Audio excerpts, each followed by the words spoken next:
to this Veterans Day parade in New York City. Perhaps the best attended one in at least 15 years. A lot of people marching and a lot of people supporting, Paul. Absolutely, and they came from all over to participate in the parade, which when we first started it, some of the veterans were saying, let's call it the Nation's Parade. Yeah. And others said, that's a bit much for us. Well, no, it isn't. They came from California, from Maryland, from Maine. They came everywhere to come here to New York and walk down and up this street and to say thanks and to listen to these New Yorkers who were taken out from a work day. It's not a vacation day. This is Paul Bucha, by the way, who we're talking to, a Medal of Honor recipient, combat veteran of Vietnam. So great to have you with us. You noticed the Blue Star families float. Tell us about the Blue Star families. Blue Star Mothers, and I first got to know them, I went to their convention. There were 500 ladies in Grand Junction, Colorado, and I asked them, I said, exactly what are you? They said, we're the mothers of those who serve. Started in World War I, and they used to put a blue star in the windows of the homes where young men and women were serving their country. And then when someone was killed, they took the blue star down and put a gold star in, and that gave birth to the Gold Star Mothers. So of all the Americans that we see that have the most invested in these wars, it's first the Blue Star Mothers and Blue Star families, because they have relatives, their most precious resource they own, are participating, serving this country abroad. And then the Gold Star Mothers, who stand like a vision. They wear white. Everywhere they go, they stand for purity. They have given more than anyone else. They've given their sons and daughters for this country. And they're just very, very special and very inspirational. Well, we're looking at the Air Force walking up New York City Looks on like Fifth Avenue. Is this the Air Force Academy by any Looks chance? like the Air Force Academy. Very sharp. From Colorado Springs. Hey, Paul, just so you know, I got a tweet from the West Point Band. They were very happy that we gave them a shout out. Lots of people tweeting that they're enjoying watching the parade, learning about you, learning about the other men and women who've served our country so well. Right. So thank you, Thank you for watching, and we still have more to give. Right now, we're going to go to Mike Woods. He's on Fifth Avenue. Hi, Mike. All right, hey there, Greg and Rosanna and Paul. Tell you what, we have another Paul Rykov here from the IAVA, which stands for the Iraq and Afghanistan Veterans of America. We're the first and largest organization for the new veterans coming home. We got about 500 of our folks down at the back of the line doing push-ups to keep warm. Wow. And they're really going to bring some huge energy. They've come from all over the country, and they're really excited to be here. All right, so over 500 now. Where are these folks coming from? We had folks who took a bus from Cleveland and were waiting at the Flatiron Building at about 5 this morning. We had people who flew in from Los Angeles. We've got a couple of folks that just got back from Iraq and Afghanistan. So they've come from everywhere to be here in New York for the greatest parade in the country. And what's it been like so far today? It's been great. It's a little cold, but it's a lot warmer than it is in Afghanistan right now, right? So we keep it in perspective, a lot of good energy, and we're just honored to be a part of this. Honored to be a part of something that brings together veterans from so many generations, and we're just trying to keep up our end of the mantle. And how about that New York love? I mean, are you being shown the love out here? Oh, absolutely. I mean, you know, New York gets a bad rap, I think, sometimes. People don't realize it's a military town. We love our troops, we love our veterans, and there's no finer day to show it than this parade. All right, Paul, thank you so much. We thank you for everything that you do. Happy Veterans Day, and a big salute to you and all your men and women. Thank you very much. We appreciate it. You got it. All right, we'll be right back. We appreciate your dedication, your commitment, the fact that you're out there showing honor.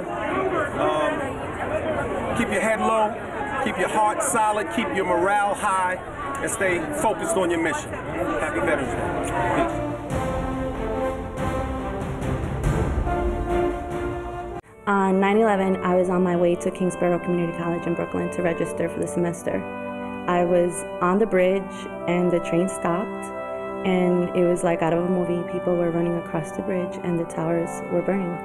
My mom says that I said to her, "Mom, I'm leaving because I'm not gonna let them come and kill us here. We're gonna fight."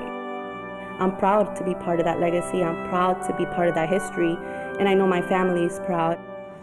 We're all proud. I was privileged enough to meet that young lady You once. did? Yes, When? yes. Oh, it was about a year or so ago over on the USS New York when it was in town, and she's tremendous. All right, well, we have a couple of special guests lined up for Mike Woods along Fifth Avenue. Mike. All right, tell you what, Greg, we've got a very special guest here, a Medal of Honor winner. This is Bruce Crandall. Recipient. I've got to get with that. Exactly. All right. Oh boy, we got the band going by. So Bruce, tell me, okay, so you're a recipient of this Medal of Honor, and the one that I see that you have here is for valor. So what's that involved? Well, it's the highest award that you can receive in our military. And there's 85 of us living recipients, and the average age is 78. And wow. It was actually a little higher until we got the 3 young guys, and they brought it down about a year. But most of us are in the upper age group, and it was all Vietnam or before. But now we have 3 living recipients in the War on Terror, and they're outstanding young men. They're really good. So it really is quite an honor. And so what's it like for you to be out here a part of this Veterans Day Parade, the largest one in the country? Well, it's a time to give back, actually. We're veterans from the long time ago. Yes. And the veterans of today are the ones we're trying to honor, because they're the ones that are the best that we've ever had. They're volunteers, all of them, and they've come home, and we want them to be given the opportunities that sometimes we didn't have. Because in the past, there have been some situations where it wasn't so great for the vets that came back, obviously, so now we're trying to change things up. Yes, and rightly so, because they used to blame the warrior because they hated the war. But nobody hates war more than the warriors. We seem to have a disconnect there in the 60s and the early 70s. So now you see the young men and women in the airports wearing their uniform, and everybody's treating them with It's a much different scene than what we had way back. I had while I was in Vietnam, a teacher refused to teach one of our sons because his father was a killer in Vietnam. And the kid was a straight-A student and an Eagle Scout and never caused trouble for anybody, but the teacher thought that... They made him pay the price. Yes. For something that was, he was honoring the country. Yeah, well, the teacher was lucky my wife didn't kick her butt, but... Well, you know what, as you should, Yeah, as it's yeah. said. All right, Bruce, a Medal of Honor recipient. Yeah. Thank you. I'm a fairly quick learner. Well, yes, you did a good job. Thank you very much, and all the best to you. Thank you for everything you do. All right. Paul, do you know him? Know him well. Yes. Know him well. One of the things that's important to realize that most of the medals, contrary to rumor and mythology, are given to men, and hopefully women will be recognized soon for the battles they're fighting in Afghanistan and Iraq. But they get it for saving people. That is the challenge. The game Medal of Honor, when it came out, was originally how many people you kill, the higher your medal. We met with them, we talked to them. Steven Spielberg changed it and said, let's have the game Medal of Honor be, you get the highest medal for the most people you save. And that's what the act that is usually before the soldier or the airman or the Marine, it's seeing the imminent loss of life of their friends. This is what Bruce was all about. He went back to help a unit. He didn't even have an armed helicopter. He couldn't have shot people if he wanted. He did not have an armed helicopter?